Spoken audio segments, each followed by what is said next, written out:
I'm just going to get this up rolling here.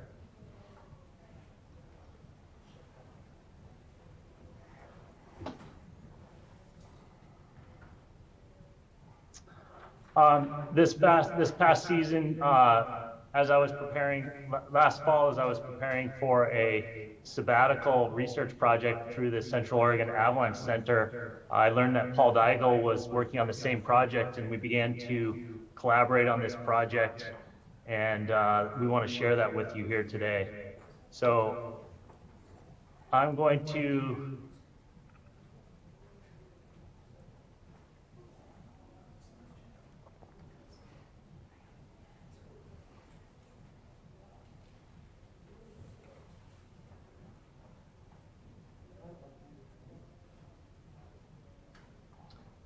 walk you through a general background for the project, a collective background, and then Paul and I will each share our individual project goals, design, results, and conclusion.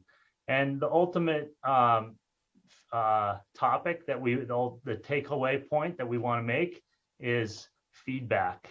And if you think about how have you obtained feedback in your career, as a recreational backcountry user, as a professional, possibly through an education course, possibly from partners or bosses or colleagues, from mentors, possibly through some form of formal assessment like quizzes or exams, through an Avalanche education course.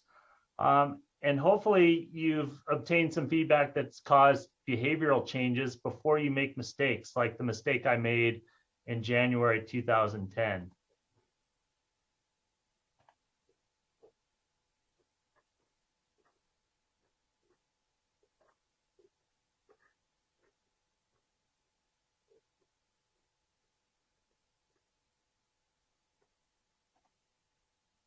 So why is feedback important?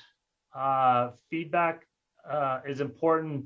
We're trying to move from a wicked environment where the feedback is delayed or inaccurate to a more kind environment with accurate and timely feedback. Carl was just talking about forgetting things and potentially older backcountry users forgetting things and or maybe having some illusion of knowledge. In the 1880s, Ebbinghaus hypothesized this forgetting curve, this exponential decay of knowledge after we learn something, but potentially through repetition based on active recall, especially spaced repetition, we can delay or enhance that forgetting. Other potential reasons why quizzes in the bulletin we feel are important are through some texts that we've been reading. The Science of Successful Learning by Brown talks to the importance of frequent low consequence quizzing. And also this book, Accelerated Expertise, talks about the importance of feedback at the right time and of the right type. Paul and I were both inspired by this project through Pascal Hagley, Anne St. Clair, Henry Finn, and all the other folks at the Simon Fraser University Avalanche Research Program, where they're really looking at the importance of an avalanche forecast being embedded into the Avalanche education system. Hey, Kevin. So, yeah. Just a quick, if you could go into your full screen and give that beautiful slideshow the love that it deserves. That would be awesome. I'm trying to, my Zoom thing is at the top and I can't click on slide. Yeah, you know what? There we go. There we go. Now you can see it. Look at that. Brilliant. Thank you, sir. So my project goals, individual goals and design were to embed quizzes into the Avalanche forecast every Friday. And to the benefit of the user. This was really my focus for my project. I put a quiz in the Avalanche Bulletin Friday from December through April. We had 7 survey questions that we asked, followed up with 4 quiz questions. The focus of the quiz questions were on avalanche problems, snowpack, weather, and terrain. And the questions got progressively more difficult throughout the month. The first week focused on knowledge, the second week understanding, the third week application, and the fourth week on synthesis. And of course, I had to get out there and explore the backcountry conditions. Drew Hardesty dubbed my this as my ski-batical. So the quiz format, I was using Google Forms as a quiz format, which turned out to be a really great format. I could embed videos into the questions and ask questions based on that video. I could also embed a Calitopo map with specific terrain features, asking very specific questions. So those were very engaging and interactive quiz questions. And I could give the users immediate feedback. As soon as they finished the quiz, they would be kicked back feedback that could have sentences of explanation. The feedback could include videos for people to learn more. And it could include all kinds of different things in that feedback. The results of my research project, I had 70% of the users taking one quiz, 19% of the folks took two, and 11% took 3 or more. Most of my users or quiz takers were on touring equipment. The majority had between 2 and 5 years of experience, but I had a pretty good sample size throughout the entire range of years of experience for backcountry users. The majority of the users of the quiz were going out about once a week or less. So this was looking at the frequency of backcountry travel.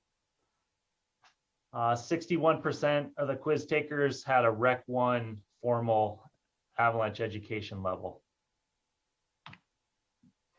Some preliminary statistical analysis. This is a rain cloud plot showing the upper part just shows distribution of the data.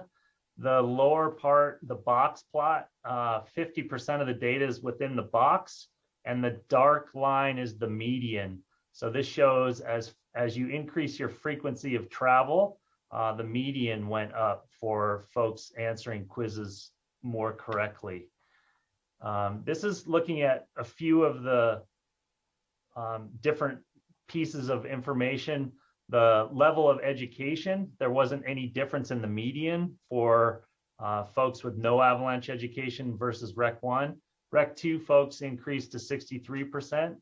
The frequency of travel there was just highlighting that information that you just saw. The next piece is interesting related to Carl's talk, looking at folks with more experience getting caught in avalanches and having more fatalities. You know, the folks that were answering my quiz questions the best were in the 6 to 10 year range. So again, potentially folks forgetting and missing out on that key information and knowledge over time. And then the Anne St. Clair user typology information is shown there. So some of the results, I asked a question at the end, did you find the quiz useful? It gives me immediate feedback as to whether I'm comprehending what I'm reading in the forecast. Yes, it lets me know how well I'm understanding the forecast, forcing me to read deeper into the forecast and expand understanding. Yes, it made me think about the forecast more. And it helped me to think more critically about the conditions and assess how well I understood the conditions. So some of my conclusions from my specific project, the individual demographic information alone is not a good predictor of the quiz score for this data set, but we are doing more sophisticated statistical analysis. The quizzes help make forecasts more interactive, providing direct feedback to users. The users found the quiz useful, prompting critical thinking. And if anyone's interested, I still have all the quizzes and linked directly to the forecast for potentially further education tools. You can email me there at my email. I wanted to thank a few key people. Eric Peich helped me a lot with the statistical analysis, Pascal Hagley, Laura McGuire, and Paul Diegel. So thanks everyone for having me, and now I'm going to turn it over to Paul. Thanks, Kevin. So I'm going to talk a little bit about how we administered this quiz program in Utah. We really had two goals with this project. First of all, we wanted to benefit our users. We want to allow them to repeat back the knowledge they think they've just learned from the forecast right away, because we know, as Kevin described, that we retain information better if we use it right away. The next thing we wanted to do was let our users test their knowledge in a friendly environment. And the last one we wanted to do for our users is encourage them to pay attention. You know, we've all had those mornings where we're running a little late, we're eating breakfast, we're fixing a sandwich, we're looking for some double A's, we're listening to the forecast, we've got a dog bouncing around our feet, and it's easy to miss elements of the forecast. But we know that when we're going to be quizzed on something, we pay a little more attention. We also wanted to benefit our forecasters and our forecast system. We wanted to know, is it better for a forecaster to channel their best NOAA weather radio voice and just stick with facts and figures? Is it better to use stories, humor, Herman Melville quotes, Old Testament quotes? What's the best style? What do people best remember? We also want to find out if the users are understanding what the forecasters are trying to say. In other words, if I'm a forecaster, am I making my point the way I really want to? The other thing we want to do is have a tool for testing forecast products. In fact, this project was originally inspired by a project at Simon Fraser University where they were looking at different danger roses and trying to figure out the best configuration. And sort of spoiler alert, our danger rose scored really well in that. We did 8 quizzes. We did them in real time, meaning we wrote them the night before. We published them with the avalanche forecast because we wanted people to be filling out the quiz when they were under some pressure, when they were actually going to use the information. We didn't want them sitting at home just doing this as an exercise before going and having dinner or something like that. We wanted this to be real. We used Google Forms also. We provided answers and feedback, our thinking on the questions when we were done. We were very cautious to make our questions as objective as we could. I think we all know that the answer to most avalanche questions is, well, it depends, or, well, probably, but for the purposes of the quiz, we wanted people to answer with definitively right or wrong answers. We avoided complex and high-stress days. When the wheels were coming off, we didn't want to add one more element to the forecasting burden early in the morning.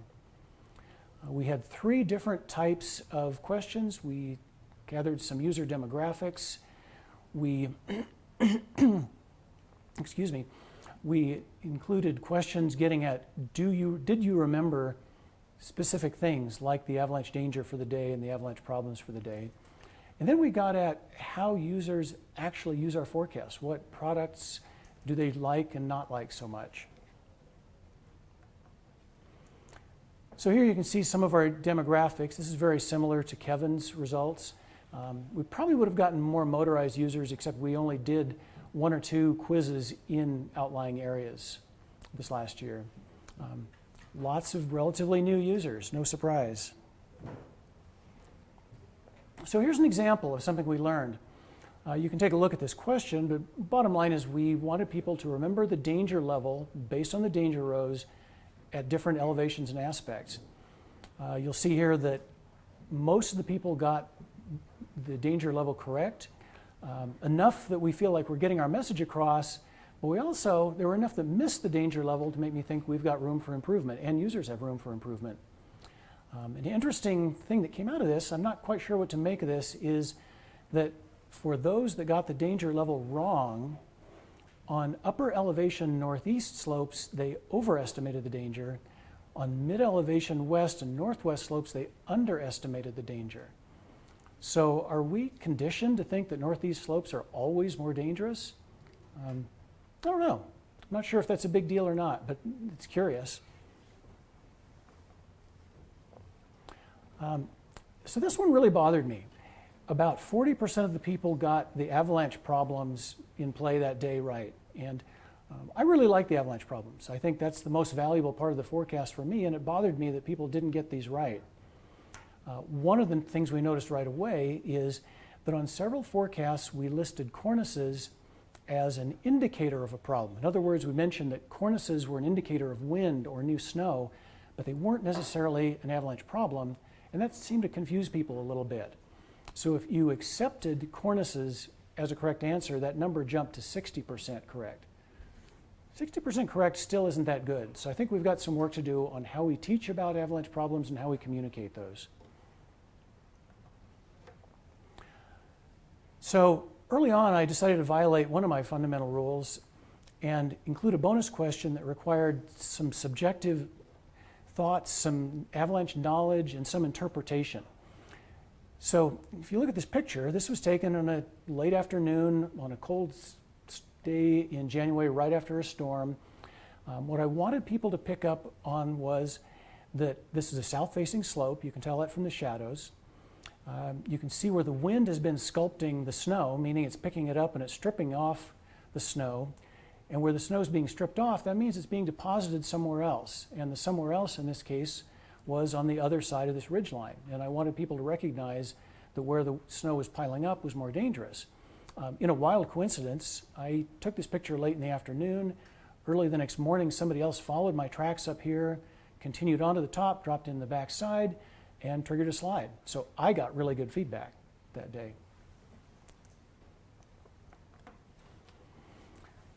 So we learned quite a bit from this. Mainly and subjectively, the users seemed to really like the quiz. We had roughly 10% of the people that got the forecast took the quiz, which I thought was really good. We got a lot of positive comments. People seemed to really like it. Danger level, people did pretty well. Avalanche problems, people didn't do very well. Some people asked for forecast products that we already offer. So that makes me think that they didn't know what is contained in our forecast, and maybe we need to periodically remind people of things like the Dawn Patrol hotline, for example. Like Kevin, I found that experience was not correlated with performance on the quiz. It turns out when we're more experienced, maybe we're just more confident. Maybe we really aren't smarter after all. We certainly don't remember any better. We found that about 3/4 of our users read the observations for the region they were going into, which I was quite happy with, and it surprised me a little bit. I think we all know the value of observations, but this really emphasized that asking for and publishing user observations is really powerful. We also determined just logistically that we can add quizzes to forecasts in real time when we're busy, and it's feasible. It's not that big a deal. Now, the one thing we didn't answer, and this is something that Bruce Tremper brought up years ago, is we keep coming up with these cool products. We think they work, anecdotally they work, they make sense to us, but we don't really know if they affect user behavior. So that's something we didn't learn from this, and I would like to learn. So moving ahead, we're going to keep doing putting quizzes in the forecast. We're going to keep doing these little micro avalanche lessons. We're going to encourage our users to take the quiz. Even experts, you know who you are. It would benefit you to take these quizzes. They only take a couple of minutes. You'll see them off and on this winter. We're also going to be talking internally about how we can explain avalanche problems better in the forecast, and maybe how we can incorporate that into our education programs and teach people to watch for the avalanche problems more closely. I would also like to do some follow-up work this winter and try and figure out if the quiz and if the forecast information really does influence user behavior. So in conclusion, I'd like to thank the entire UAC forecast team, especially Drew Hardesty for connecting me with Kevin and for providing a lot of the enthusiasm to keep going with this project.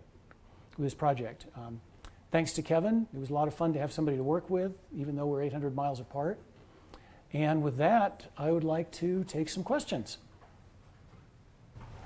Yeah, outstanding, Paul and Kevin. Great presentation, helping us as forecasters and as a community, helps us to connect the dots.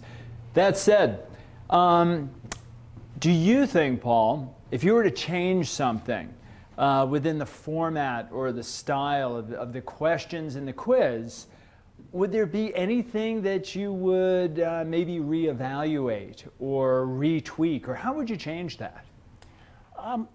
So I'm working on that right now, coincidentally, coming up with a quiz for this year. And I think the biggest thing is I've found that I'm not as concerned about the data we collect on this. I'm more concerned about delivering little micro lessons. And so I think I'm going to veer away from objective questions a bit and ask more questions that require some thought and some interpretation and are a bit subjective, and then explain our rationale for the answer that we would choose. Excellent. So you've got all of this data, you're crunching all of these figures and these numbers, and at the end of the day, where the rubber hits the road, how are you going to figure out if these efforts even influence user behavior? Well, that's the big challenge. I would like to do a follow-up survey this year, and so I would encourage people that are following our forecast to take the quiz and then respond when we do the follow-up quiz or survey. There's problems associated with that. It's hard to get answers that you have 100% confidence in, but I think that's the direction we're going to start. And again, I really want to provide more lessons, and how effective those will be, we'll see. Great, more lessons. And do you think that implementing more quizzes or tests, using this foundation of Avalanche education, if we implemented those into Avalanche classes, you think that might help for students to retain this information? Absolutely. I think the more opportunities we have to absorb information and then repeat it back and then use it, whether it's in reality or hypothetically, I think the better we understand these principles we're learning, the better they sink in. So we've been talking about how we can use social media for this, how we can incorporate these into classes, but the key word for us lately has been interaction and feedback. Great, and as a numbers guy, I know the two of you are, and doing all of this analytics, is there any way that you could maybe increase your user base so we could get better samples of our users, this retention, and hopefully move this program forward? Absolutely. I think this last year we did it just as a pilot program, and really we wanted to see if we could do it. It wasn't clear how it was going to work out to try to put together a quiz early in the morning based on current conditions. But I think this year we are poised to do a lot more quizzes and to push people to answer the questions. And then, Paul, I've got time just for one more, and these have been outstanding questions. Great topic on how we can share this information. How about the takeaway? What do you think the takeaway and the bottom line of this survey will be? You know, I think the takeaway is that we are all Avalanche educators. Whether we teach classes, whether we do public forecasts, even if we talk to our partners or we mentor someone, we all have the capacity of being Avalanche educators, and learning never ends, and we need to constantly be challenging ourselves to learn more. I think that's my big takeaway. Forecasters have a chance to talk to thousands and tens of thousands of people for a few minutes every single day. Now compare that to an Avalanche instructor that reaches a dozen people for 3 or 4 days. So we have a big opportunity in front of us.